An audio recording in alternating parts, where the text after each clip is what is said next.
Have you ever wondered what happens when two of Rome's greatest generals, once allies, now bitter enemies, face each other on a single battlefield, knowing that only one will live to command the Republic? What drives a man like Julius Caesar to risk everything, his army, his honor, and his life against Pompey the Great, a man once hailed as the defender of Rome itself? In 48 BCE, on the dusty plains of Pharsalus, destiny itself held its breath. Tens of thousands of soldiers stood under a blazing sun, hearts pounding, waiting for the signal that would decide the fate of the Roman world. This wasn't just a battle. It was the breaking point of a friendship, a betrayal of ideals, and the moment the Republic began to crumble into empire today. We step into that chaos, into the clashing swords, the political deception, and the unstoppable ambition that forged Caesar's path to ultimate power. Stay until the end, because this story doesn't just reveal how Caesar defeated Pompey, it shows how one man's hunger for control reshaped history forever. So grab your seat. Subscribe if you love uncovering history's most dramatic turning points. And let's begin the journey into Julius Caesar's Battle of Pharsalus, how he defeated Pompey and took Rome. The road to Pharsalus. What do you do when the law says stop and your destiny demands you cross anyway? And what if your oldest ally is now the only man standing between you and the world you believe you were born to shape?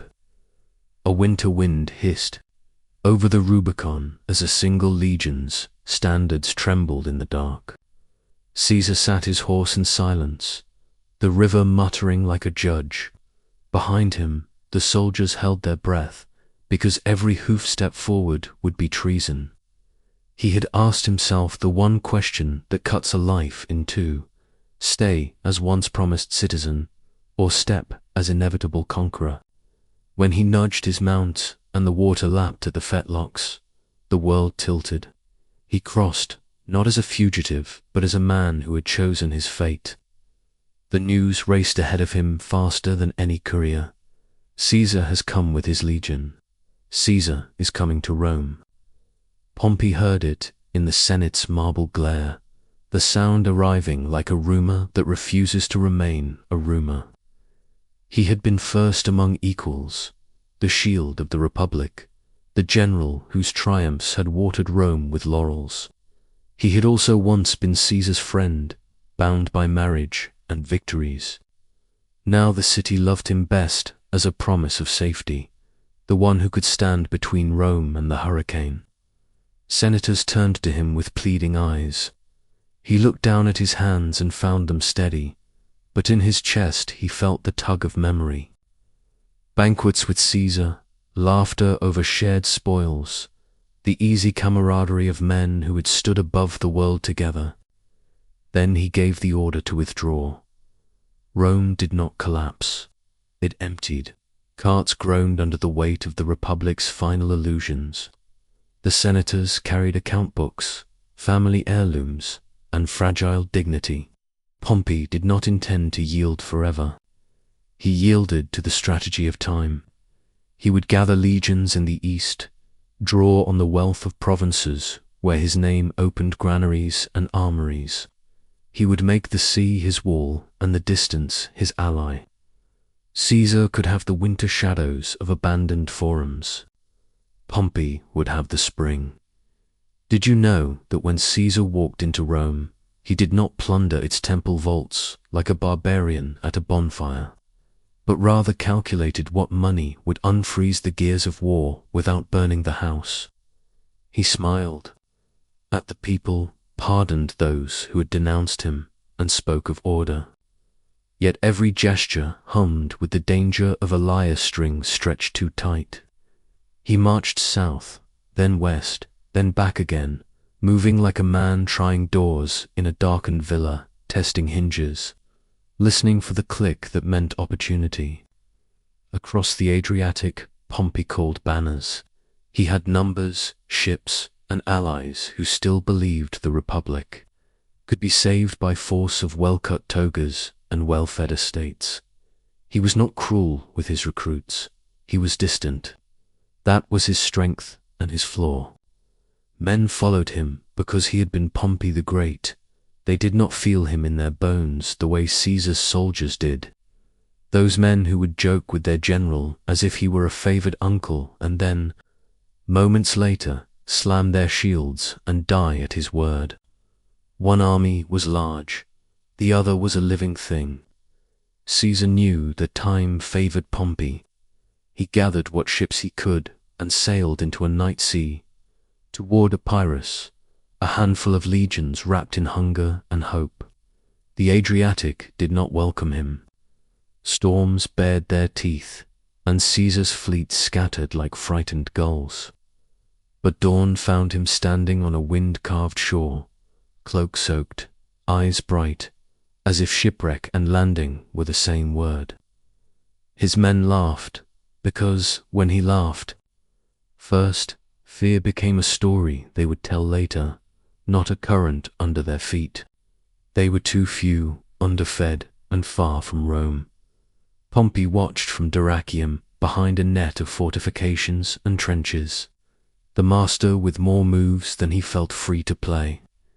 He had surprise on his side, but also the strangling counsel of cautious friends. If he destroyed Caesar now, he would be called butcher. If he bled him by degrees, the Republic might be saved without a funeral pyre's glare. He chose the long road, and for a while it looked like wisdom. Caesar built lines opposite Pompey. Lines, dry ditches facing wet ditches, towers staring across at towers, the earth itself carved into suspicion. There were days when no one moved and only the wind advanced. There were nights when scouting parties clashed like knives dropped in a dark kitchen. Once, Caesar's men took a hill and thought themselves gods. Once, they lost a gate and felt themselves beggars. The pendulum swung toward disaster near Dyrrhachium. Pompey sprang a trap and Caesar's formations buckled. Panic ran through the ranks like fire through straw. Caesar rode into it with his helmet in his hand, face bare, and shouted names the way a father does when he wants his children to come home. The panic stopped. He turned what should have been calamity into a wound that he could bind for now, though it bled underneath the bandage. Here, at last, a turning point revealed itself in an unexpected shape.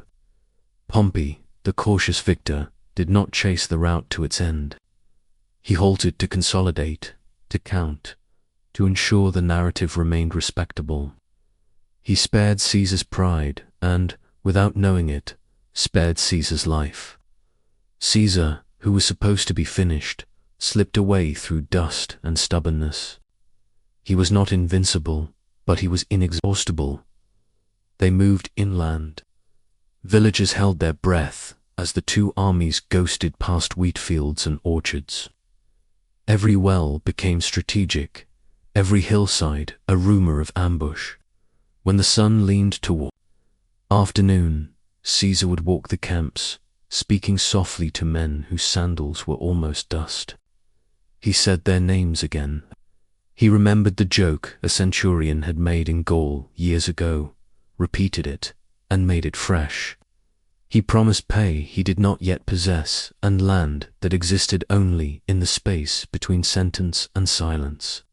He did not lie. He made a vow to the future and borrowed the interest now. Pompey, too, spoke to his soldiers, though often through officers. He relied on the authority of his past. It was great, and it was heavy. The young nobles who had joined him looked at Caesar's ragged veterans with contempt and a whisper of fear.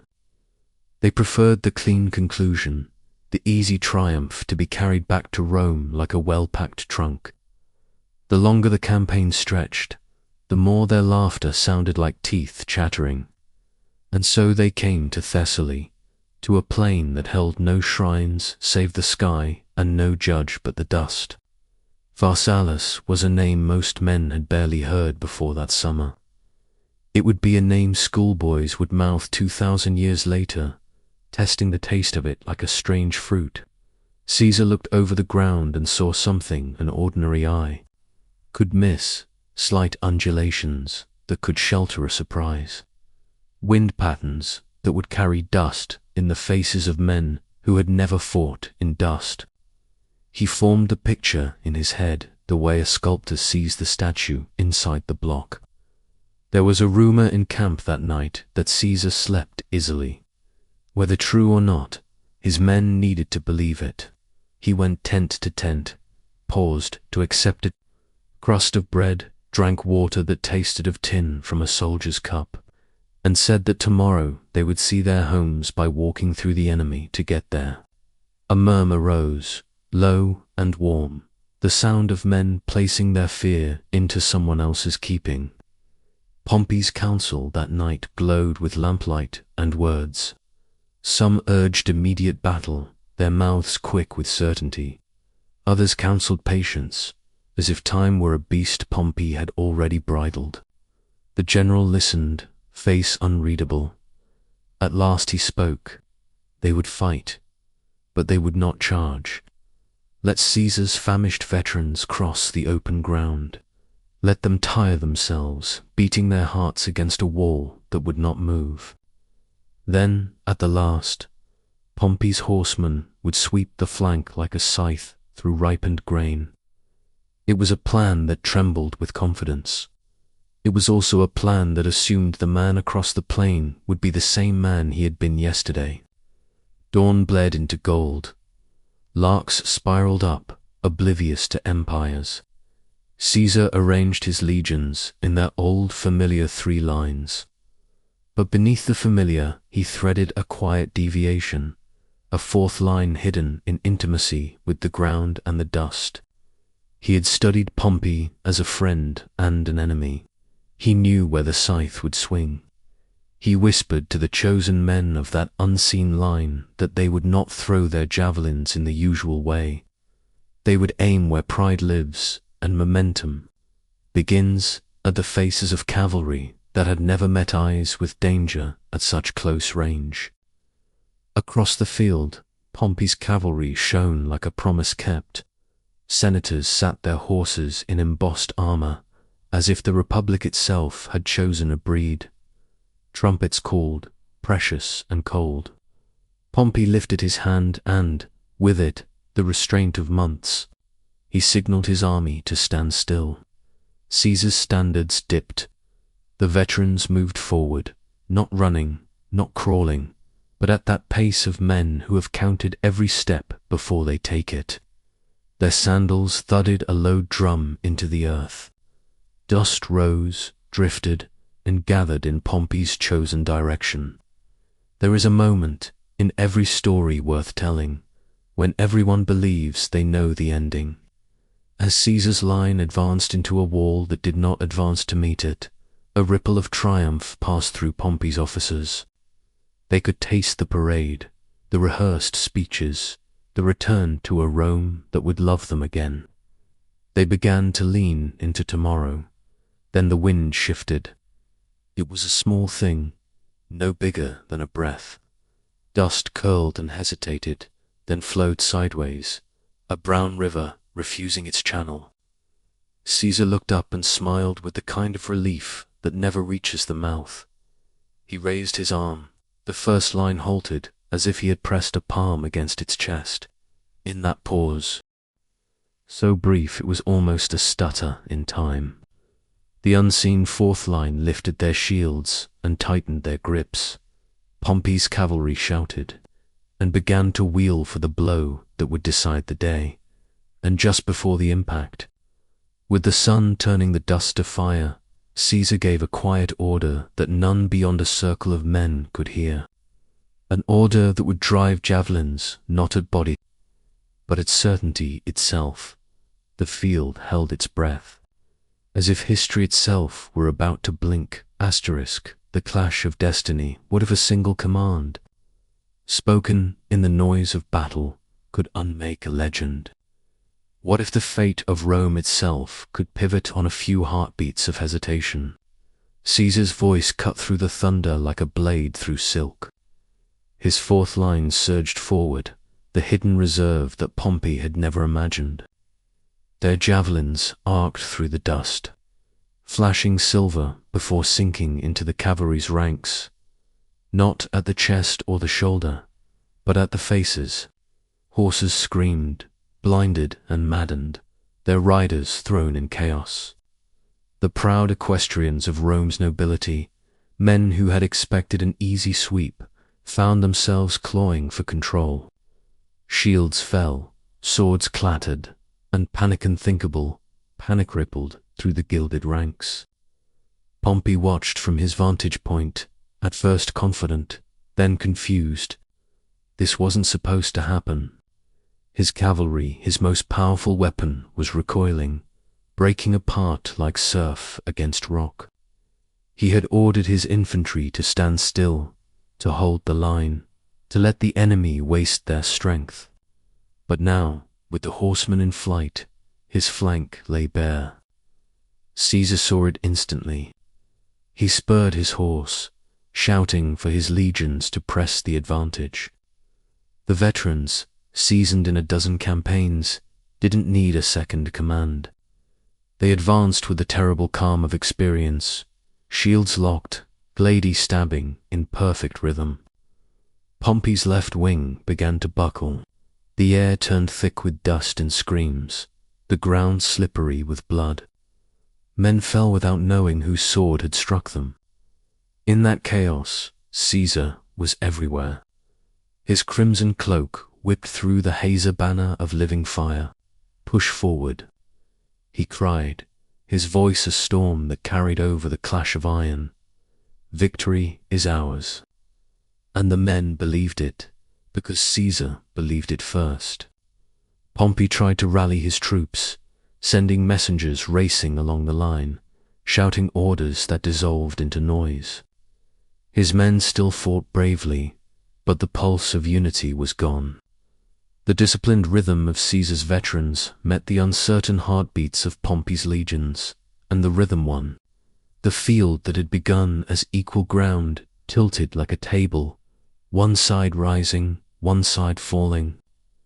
Did you know that Caesar's army, though smaller by nearly half, moved as if it were one living body? He had trained them to fight not as individuals, but as an organism of instinct and precision. When one man fell, another closed the gap without thought. It was war turned into art, and at Pharsalus, that art became prophecy. As the cavalry fled and the infantry wavered, Caesar unleashed his last reserves, right wing sweeping inward like the closing of a vice. Pompey's army, surrounded and suffocating, began to crumble. Men threw down their shields and fled toward the river, but the river offered no mercy. Those who escaped Caesar's sword drowned under the press of their own comrades. Pompey himself lingered a moment longer on a small rise, watching the dream of the Republic die below him. Dust rose like a funeral pyre, and through it he saw Caesar's red cloak moving closer, inexorable as fate. For the first time in his life, Pompey turned his horse not toward glory, but toward survival. He fled the field. The men who once called him Magnus the Great did not follow.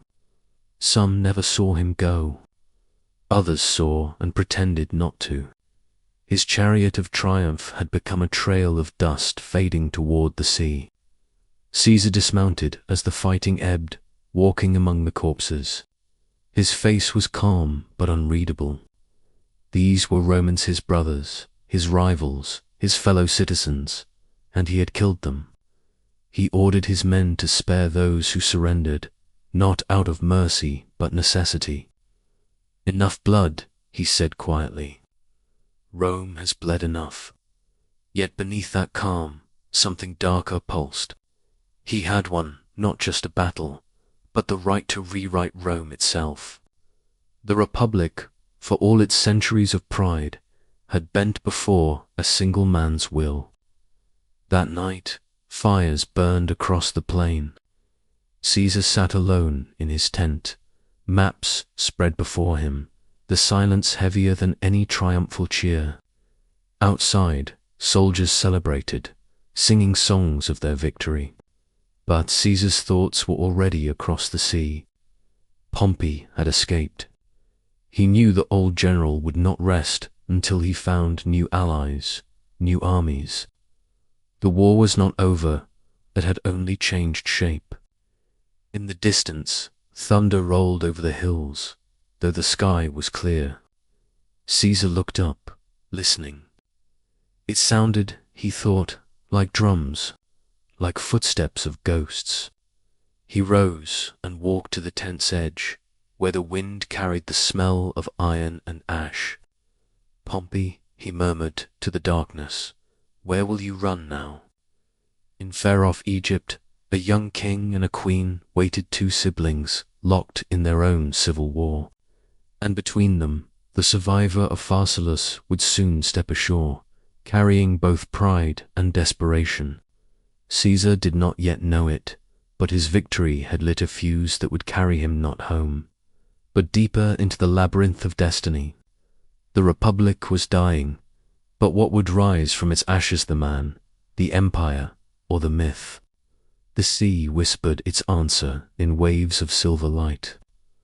Somewhere beyond that horizon, Pompey the Great was sailing toward his final betrayal, and Caesar, restless even in triumph, would soon follow.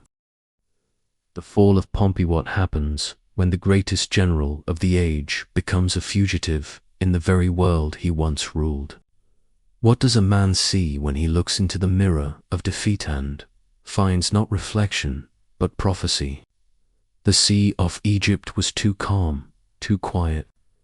Pompey the Great stood at the bow of a small vessel, the salt wind tugging weakly at his cloak. Days earlier, he had commanded tens of thousands.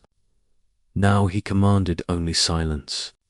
His beard was unkempt, his armor dulled, his thoughts heavy with the echo of Caesar's drums at Pharsalus. Each wave whispered the same truth: Rome was no longer his. He had fled east after the disaster, believing that the provinces he once governed would welcome him as their savior. But the governors hesitated. The tides of allegiance shifted faster than sails in the wind. The proud nobles who had dined with him in the grand halls of Rome were now either dead, captured, or eager to beg Caesar's forgiveness. Pompey had gambled everything on the Republic, and the Republic had vanished beneath the dust of Thessaly. Yet one hope remained: Egypt. He had once secured its throne, placing the boy king Ptolemy XIII upon it. Surely gratitude still lingered there. He believed Egypt would offer him sanctuary, perhaps even an army. The thought sustained him through sleepless nights and the mocking cries of seabirds that seemed to laugh at his fall. As his ship neared the Egyptian coast, the sight of Alexandria shimmered like a mirage. Marble towers rose from the sand, bright against the blue. It looked, for a fleeting moment, like salvation. Pompey's advisors murmured prayers of relief. But beneath the surface of the glittering sea, currents of politics ran dark.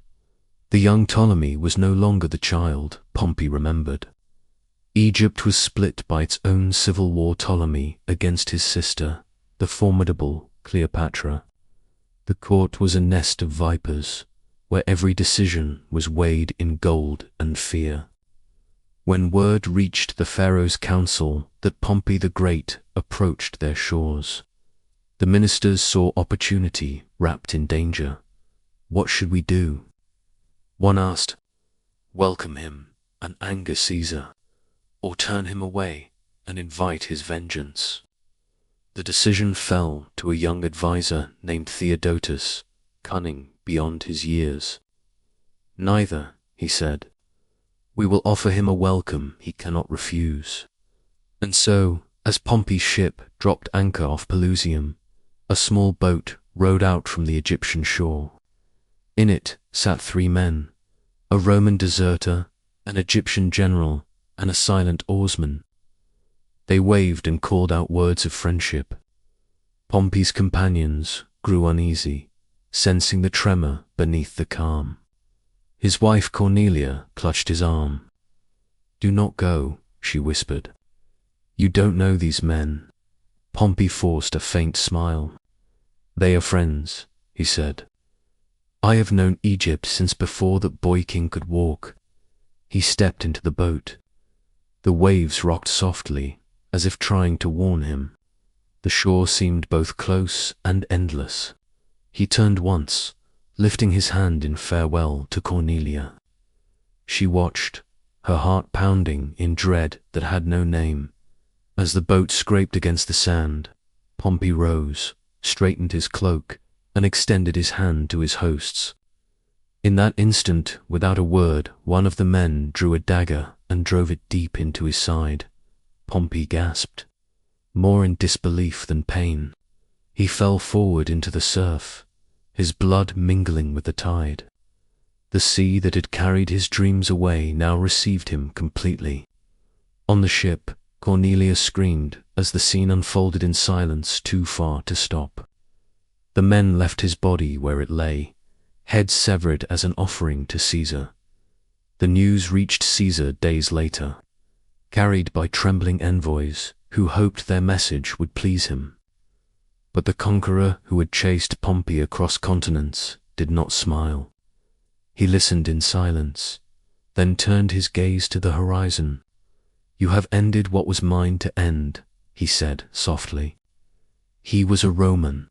When the assassins presented him with Pompey's severed head, Caesar wept. He took the signet ring from the corpse's hand, engraved with the symbol of his former ally, and slipped it into his cloak. "This," he murmured, "is not victory." He ordered Pompey's body buried with full honors on Egyptian soil. The soldiers who had once fought him stood quietly at the funeral pyre. The flames rose against the Nile's breath, and in that flickering light, Caesar's face seemed carved in both sorrow and resolve.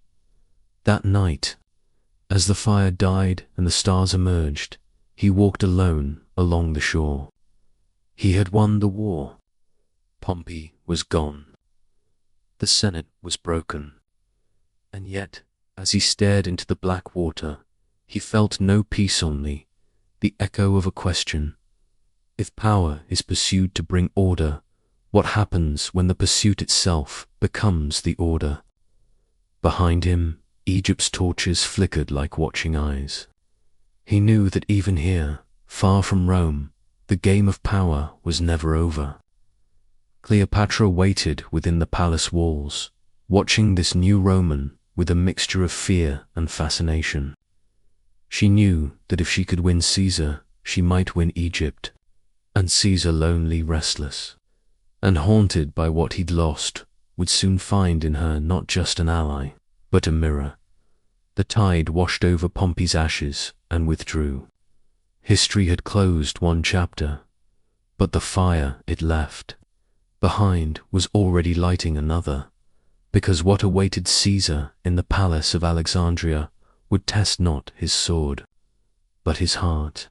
And as dawn broke over the Egyptian sands, a new kind of war, seductive, subtle, and deadly, was about to begin. The queen and the conqueror, what happens when conquest meets charm, when the sharpest blade in Rome's arsenal crosses not with steel, but with wit and desire. The marble corridors of the royal palace in Alexandria echoed with whispers long before Caesar ever entered them. Servants darted like shadows, courtiers plotted behind jeweled smiles, and at the center of the storm sat a boy king trembling beneath his crown. Ptolemy XIII was barely a teenager, surrounded by advisors who feared each other more than foreign armies. But the true power of Egypt had slipped through his fingers and into the desert, where his sister Cleopatra waited in exile, watching, planning, calculating every breath of her return. When Caesar arrived, Egypt's rulers thought they could manipulate him. They saw in him a tired general seeking rest, a man who could be bribed with gold or flattery. But Cleopatra knew better. She had studied him from afar, hearing of the man who crossed the Rubicon, the man who defeated Pompey. She knew that Rome's conqueror was not merely a soldier, he was a force of will, an architect of destiny. And so she conceived her plan. On a moonless night, a small bundle was carried into the palace, a rug, rolled tight, as if it were an offering. The guards laughed when the servant claimed it was a gift for the Roman general. But when the rug was unfurled before Caesar, a figure tumbled out, graceful and smiling. Cleopatra rose to her full height, eyes bright as molten gold. "You wished to see Egypt, my lord," she said softly. Behold her, Caesar, who had faced storms, armies, and betrayal without losing composure, found himself momentarily disarmed. Here was no timid queen begging for her throne. Here was a woman who had made herself legend in a single entrance. He laughed, not mockingly but in admiration, and the ice of political formality melted into the warmth of curiosity. They spoke long into the night about Rome, about Egypt, about power and fate. Cleopatra's voice wove through the candlelight like music. She did not plead for her throne. She painted a vision of Egypt as a partner to Rome, not its servant. And Caesar, who had spent years surrounded by flatterers and soldiers, found in her words something different: intelligence sharpened by necessity, courage born from exile. In the days that followed, the city buzzed with rumors. Caesar and Cleopatra dined together, walked the gardens together, studied maps together. What began as alliance soon burned with the heat of something far more dangerous. To her, Caesar was salvation. To him, she was fascination wrapped in fire. Together they became a spectacle, the conqueror and the queen, each using the other as mirror and mask. But not everyone shared their dream. In the palace, Ptolemy's advisors watched with growing rage. The sight of Caesar's red cloak beside Cleopatra's gold disturbed them. "She has bewitched him," one hissed. "Rome will rule Egypt through her." The boy king's jealousy festered into fury, and soon the marble halls rang not with whispers but with the sound of marching feet.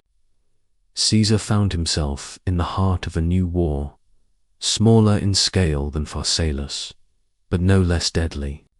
The Alexandrian War erupted as Ptolemy's forces surrounded the palace, trapping Caesar and his men inside. Fire spread through the city. The great library of Alexandria burned, its scrolls curling into ash. History itself seemed to smolder as soldiers clashed in the streets. Amid the chaos, Cleopatra remained calm, her eyes reflecting the blaze outside. "You came to conquer Egypt," she told Caesar, "but perhaps you will have to save it first." Caesar smiled grimly. "Then Egypt will remember who gave her breath."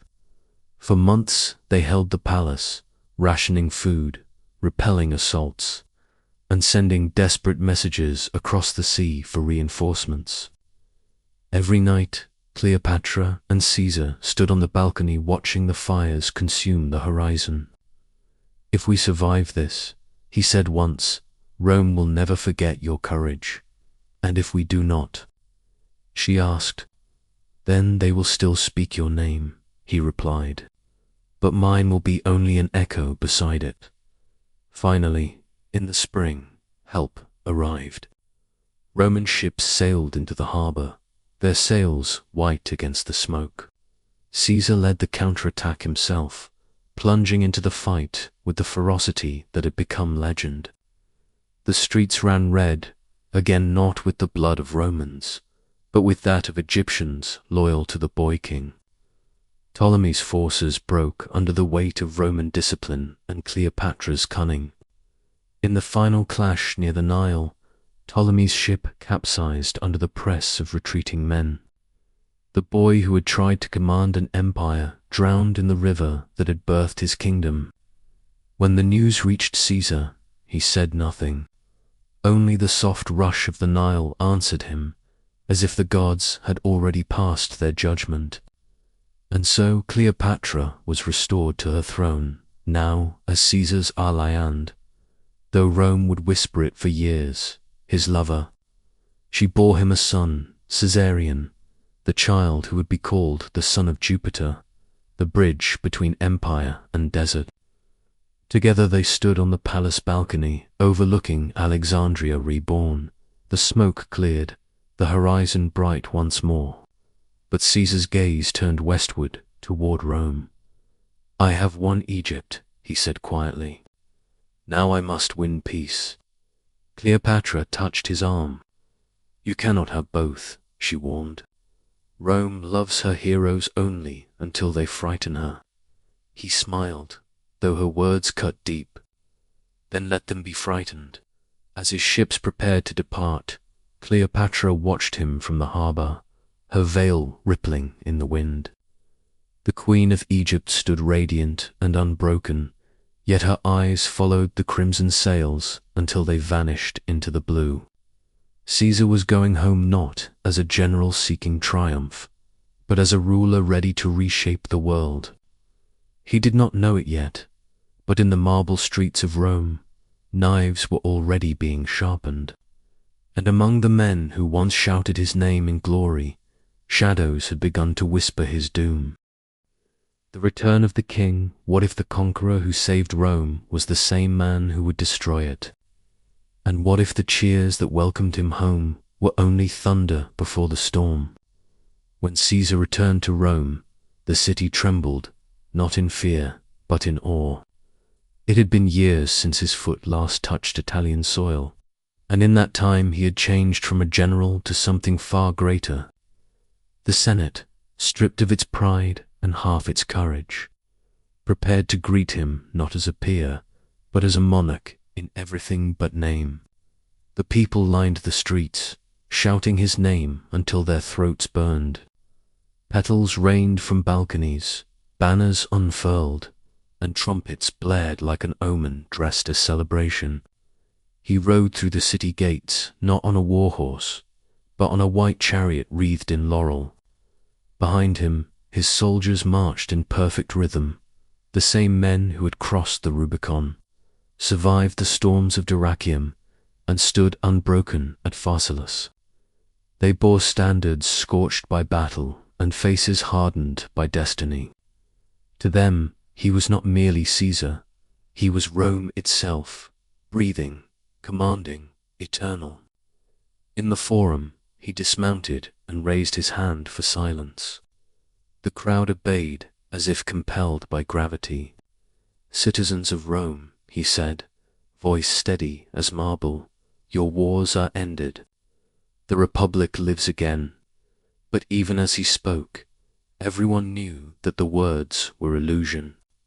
The Republic had died at Pharsalus, drowned beside Pompey, and burned in Alexandria. What remained was a shape wearing its skinner, new Rome built around a single man. Caesar was made dictator not for months, as tradition demanded, but for years.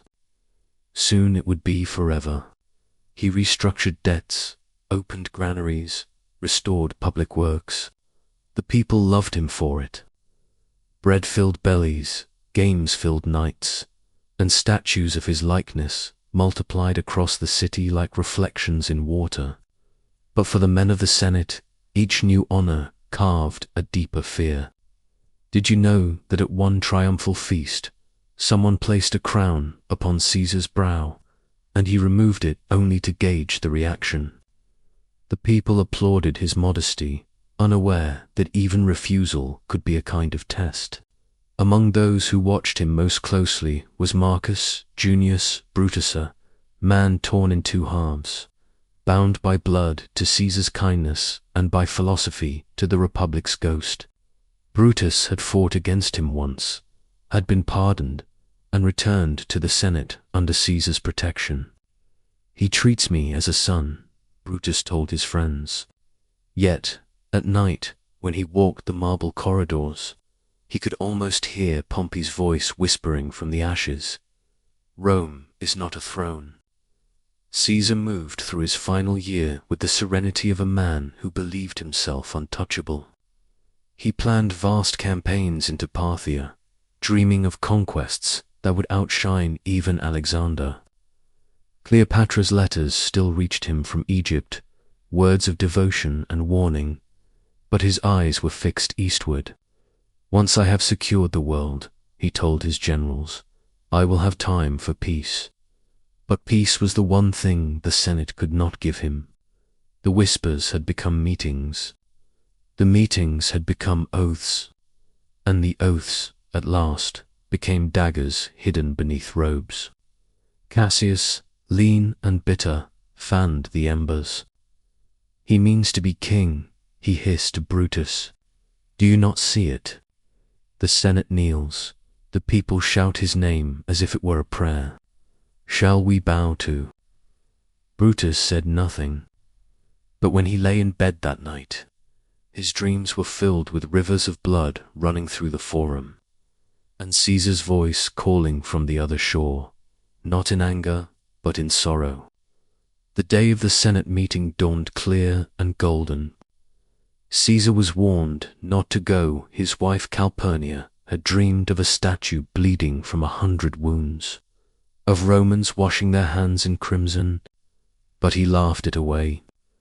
Cowards die many times before their deaths, he said, fastening his cloak. The valiant never taste of death but once. As he entered the theatre of Pompey, the same name that had haunted him for years, Ad hush settled over the hall. The senators rose to greet him, their faces masks of respect.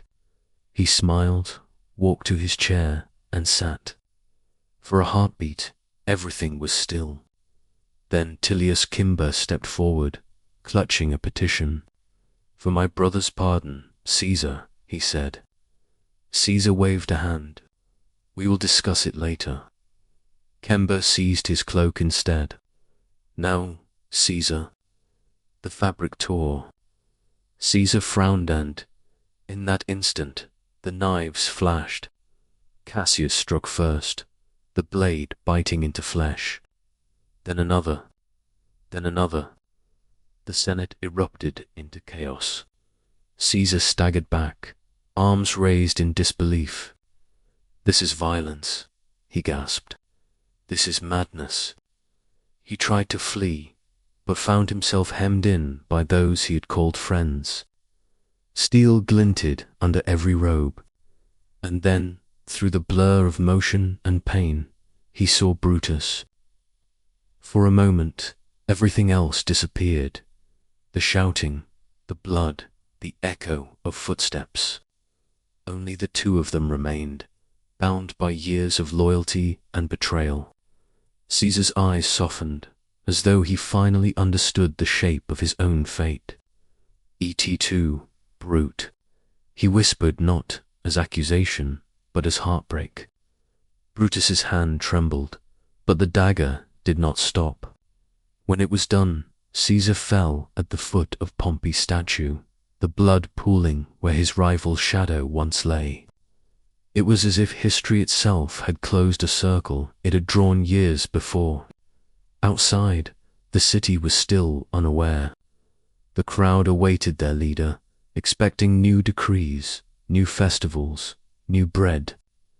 They did not yet know that the republic they thought they were saving had just breathed its last. And in the Senate hall, where the world's most powerful man lay still, silence fell like a shroud. For a heartbeat, it seemed as if time itself hesitated, uncertain whether it had witnessed justice or sacrilege. But somewhere in the streets beyond, a single voice began to shout, "Tyrant." Another answered, "Savior." And Rome, once again, was divided, its fate suspended between a corpse and a crown. The blade had ended a man, but the myth of Caesar eternal, unyielding, had only just begun. The death of the Republic, what if killing a man only made him immortal? What if the moment meant to save the Republic became the spark that buried it forever.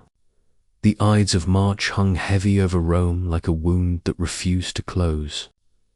In the days after Caesar's assassination, the air itself seemed to pulse with confusion. The streets, once filled with cheers, now whispered his name like a ghost's echo. His body, carried through the Forum, still wore the wounds of betrayal, 23 in all, each a scar in the fabric of Rome itself. Brutus and Cassius had expected applause. They thought the Senate would rise in gratitude, that the people would cry freedom, and the Republic would breathe again. But when they stood before the mob, holding their bloodied daggers aloft, silence answered them. The citizens looked not at heroes, but at murderers. They had loved Caesar perhaps too much to ever love a republic that had failed him. That night, fires burned across the city. Rumors multiplied like sparks in dry grass. "Caesar is dead," one voice said. "No," whispered another, "he will return." Mothers pulled their children from the streets. Veterans of the Gallic wars gripped their old swords, swearing vengeance for the man who had led them through snow and thunder. Then came Mark Antony. He had been Caesar's right hand, the commander who shared his wine, his battles, and his secrets. When he approached the Senate with soldiers at his back, even Brutus flinched. But Antony did not strike. He played the long game. He spoke softly, mournfully, asking only for Caesar's funeral to be public, to honor him as the law allowed. The conspirators agreed, believing his grief sincere. They did not understand that Antony's grief was a weapon. On the day of the funeral, the Forum overflowed. The people came not in thousands, but in waves, pressing shoulder to shoulder, waiting to see the man who had given them victory, land, and bread. The assassins sat on the platform, their faces pale. Antony stood before them, a scroll in his hand, Caesar's will. His voice was low at first, steady as a heartbeat. He spoke of Caesar's greatness, his mercy, his victories. The crowd listened, murmuring softly. Then Antony paused. "You all did love him once," he said, eyes sweeping the faces before him. "Not without cause. What cause withholds you now to mourn for him?" The silence grew tense, like a bowstring drawn too far. Antony lifted the cloak that had covered Caesar's body. Beneath it, the wounds glistened, raw and terrible in the sunlight. "Look," he said. This was the stab of Cassius. This, the stroke of Casca, and here his voice trembled, breaking for effect. Here was where Brutus, Caesar's angel, struck. Judge, Romans, judge how deeply Caesar loved him. A low growl rippled through the crowd. Antony pressed on, voice rising. When the noble Brutus and his companions cried, Caesar was ambitious. Was it ambition that filled his coffers only to pour them out for Rome? Was it ambition that brought you grain when you starved? That gave you peace when your sons had known only war? He opened the scroll. In his will, he leaves every Roman citizen 75 drachmas. He leaves you his gardens across the Tiber for your recreation, for your children to walk free in his shade. The crowd erupted. Anger became roar. Roar became rage. They surged toward the Senate, toward the houses of the conspirators. Brutus and Cassius barely escaped the city alive, their dream of liberty devoured by the very people they had sworn to liberate. As flames rose above the Forum, Antony stood over Caesar's bier. "You have your revenge, old friend," he whispered. "But Rome will never be the same." And he was right. In the vacuum Caesar left behind, new powers rose like storm clouds. Antony himself, bold and reckless. Octavian, Caesar's adopted heir, cold and brilliant beyond his years, and the last embers of the Republic flickering in confusion. Civil war returned, fiercer than before. Brother fought brother, friend betrayed friend.